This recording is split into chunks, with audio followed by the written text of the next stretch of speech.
सियालकोट में एक अफसोसनाक वाकया पेश आया है। एक ही घर के दो कमसिन मासूम बच्चे स्विमिंग पूल में नहाते हुए डूब गए।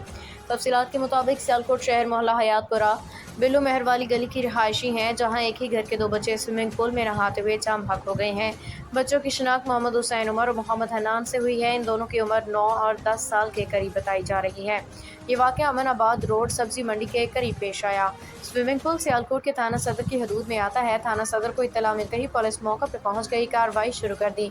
सियालकोट मोहम्मद यासीन वट्टू।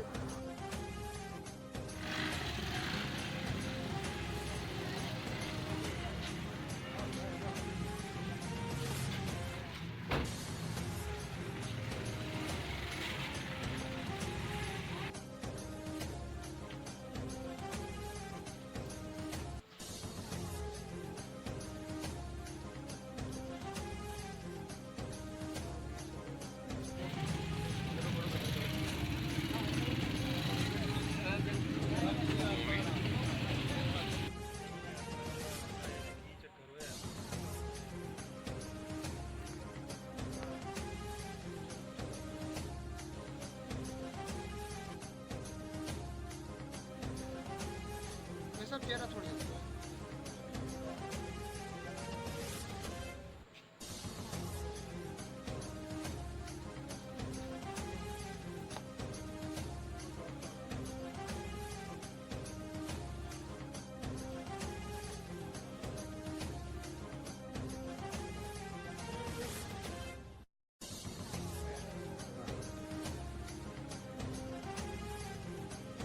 ये लाइटिंग नहीं हो सकती, पाल सकते